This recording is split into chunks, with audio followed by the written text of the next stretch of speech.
Trauma അടിച്ചു ഇന്നത്തെ കളി കണ്ടിട്ട്. അർജന്റീനിയൻ ഫാൻസ് ഊക്ക് മേടിച്ച് കൂട്ടുകയാണെങ്കിൽ ദേ ഡിസർവിങ് ദാറ്റ്. കാര്യം അമ്മാതിരി അലവലാതി കളിയാണ് ഇന്നലെ അമ്മമാര് കളിച്ചത്. വല്ലാത്തൊരു പൊട്ടലായിപ്പോയി. സാറെന്താ ഒന്നും മിണ്ടായിരിക്കുന്നത്? അണ്ണാക്കി പിരിവെട്ടിയിരിക്കണ ഒരാളോട് ചോദിക്കാൻ പറ്റിയ ചോദ്യമാണോടായത്?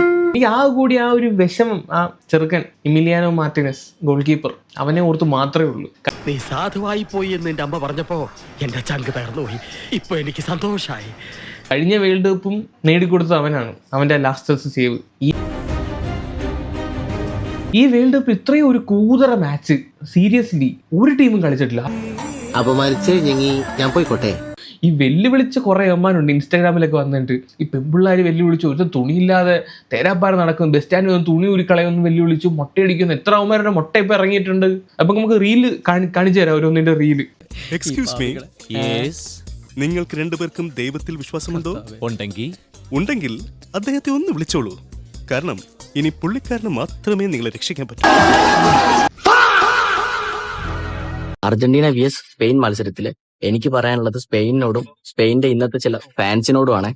അടിക്കാൻ പറ്റുന്നതിന്റെ മാക്സിമം ഗോൾ അടിച്ചോ, ചത്തു എന്ന് ഉറപ്പ് വരുത്തിക്കോ. എന്തെങ്കിലും ജീവൻ ബാക്കിയുണ്ടെങ്കിൽ അവന്മാര് തിരിച്ചു വരും. അവര് നിങ്ങൾക്ക് 80 മിനിറ്റ് സമയം തരും. ചെയ്യാൻ പറ്റുന്നതിന്റെ മാക്സിമം ചെയ്തോ. അവസാനത്തെ 10 മിനിറ്റ് അത് അവരങ്ങ് തൂക്കും. അപ്പൊ കളി കഴിഞ്ഞിട്ടാണ്. സജി വീട്ടിൽ തന്നെ ഇരുന്നാ മതി, നീ പുറത്തോട്ടൊന്നും ഇറങ്ങാൻ നിക്കണ്ടാട്ടാ. കപ്പ് എടുത്തിട്ടുണ്ടെങ്കിൽ എന്റെ ഫോർച്യൂണർ ഞാൻ നിൽക്കുന്നത്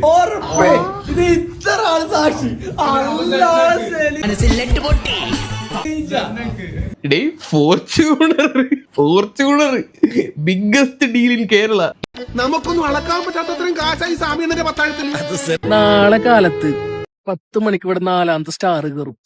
നാളെ കാലത്ത് 10 മണിക്ക് ഇവിടെ 4ാമത്തെ സ്റ്റാർ കയറ്റും. ഇത് കോൺഫിഡന്റ് അല്ല, ഇത് ഞങ്ങളുടെ അഹങ്കാരമാണ്, ആ ടീമിനോടുള്ള വിശ്വാസമാണ്. അഹങ്കാരം അങ്ങ് ഇപ്പൊ തീർന്ന് കിട്ടിയെന്ന് വിചാരിക്കുന്നു. ഇനി ഒരു തിരിച്ചുവരവുണ്ടാവില്ല ശശി.